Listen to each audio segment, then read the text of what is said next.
ನಿಮ್ಮ ಚಕ್ರಧರ Das YouTube channel ವಿಜಯ ಏಕಾದಶಿ ಕುರಿತು ಪ್ರತಿ ತಿಂಗಳು ಒಂದು ದಿನ ಅಂತಹದೊಂದು ಬರುತ್ತದೆ. ಅದು ಕೇವಲ ತಿಥಿಯಲ್ಲ, ಭಗವಂತನ ಒಂದು ಆಮಂತ್ರಣವಾಗಿ ಬರುತ್ತದೆ. ಮತ್ತು ಮುಂಬರುವ ಫೆಬ್ರವರಿ 13ರಂದು ವಿಜಯ ಏಕಾದಶಿ ಬರುತ್ತಿದೆ. ವಿಜಯ ಎಂದರೆ ಗೆಲುವು, ಆದರೆ ಈ ಗೆಲುವು ಬೇರೆಯವರ ಮೇಲಲ್ಲ, ನಮ್ಮ ಮನಸ್ಸನ್ನು ಮತ್ತು ಇಂದ್ರಿಯಗಳ ಮೇಲೆ. ಏಕಾದಶಿ ಎಂದರೆ ಕೇವಲ ಹಸಿದಿರುವುದಲ್ಲ, ಇದು ಕೃಷ್ಣ ಭಕ್ತಿಯನ್ನು ಅಳವಡಿಸಿಕೊಳ್ಳುವ ದಿನ.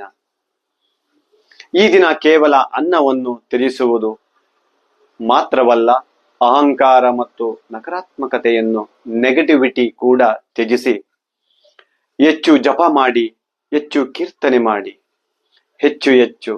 ಶಾಸ್ತ್ರಗಳು ಹೇಳುತ್ತವೆ, ಏಕಾದಶಿಯು ಎಲ್ಲ ವ್ರತಗಳ ರಾಣಿ ಮತ್ತು ಅತ್ಯಂತ ದೊಡ್ಡ ವರವೆಂದರೆ ಮನಸ್ಸಿನ ಶಾಂತಿ, ಹೃದಯದ ತೃಪ್ತಿ ಮತ್ತು ಕೃಷ್ಣನ ಚರಣಗಳಲ್ಲಿ ಪ್ರೀತಿ.